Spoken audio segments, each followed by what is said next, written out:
মাননীয় সদস্যবৃন্দ, দিনের কার্যসূচি অনুযায়ী স্পিকার হাফিজউদ্দিন আহমেদের সভাপতিত্বে শুরু হয় ত্রয়োদশ জাতীয় সংসদের চলমান অধিবেশনের কার্যক্রম। দিনের কার্যসূচি অনুযায়ী মন্ত্রীদের জন্য নির্ধারিত প্রশ্নোত্তর পর্ব টেবিলে উত্থাপিত হয়। বেসরকারি সদস্যদের সিদ্ধান্ত প্রস্তাব ও রাষ্ট্রপতির ভাষণের উপর ধন্যবাদ প্রস্তাবের উপর আলোচনায় অংশ নেন সংসদ সদস্যরা। এদিন সংসদ নেতা তারেক রহমান বলেন, বিদ্যুৎ ও জ্বালানি সংকট মোকাবেলায় বিরোধী পক্ষের পরামর্শ নিয়ে কাজ করবে সরকার। এজন্য সরকার দলীয় ৫ জন এবং বিরোধী দলীয় ৫ জন নিয়ে ১০ সদস্যের একটি পরামর্শ কমিটি গঠনের প্রস্তাব দেন তিনি। বাংলাদেশ জাতীয়তাবাদী দল সকল সময় দেশের স্বার্থে, দেশের মানুষের স্বার্থে যে কোনো আলোচনা যে কারোর সাথে করতে প্রস্তুত রয়েছে।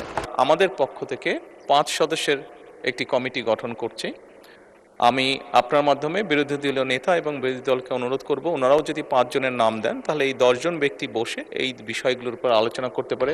কোনো পরামর্শ থাকলে এই কমিটির মাধ্যমে সেটি সরকারের কাছেও আসলো। আমরা মনে করি এই সংসদের জন্য এটি একটি নবযাত্রা।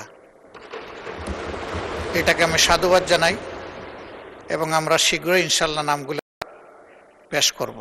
সংসদে বিদ্যুৎ ও জ্বালানি মন্ত্রী এবং প্রতিমন্ত্রী গ্যাস এবং বিদ্যুৎ সংকট নিয়ে কথা বলেন।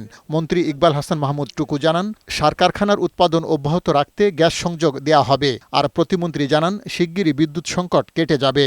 আমাদের দুটি আমদানিকৃত, একটি আমদানিকৃত পাওয়ার প্ল্যান্ট এবং আরেকটি কোল বেস পাওয়ার প্ল্যান্ট, এটি তাদের নিজেদের মেইনটেনেন্সের কারণে তারা পর্যাপ্ত বিদ্যুৎ সরবরাহ করতে পারছে না। আমরা আশা করছি আগামী কয়েকদিনের মধ্যেই তারা পূর্ণ উৎপাদনে যাবে।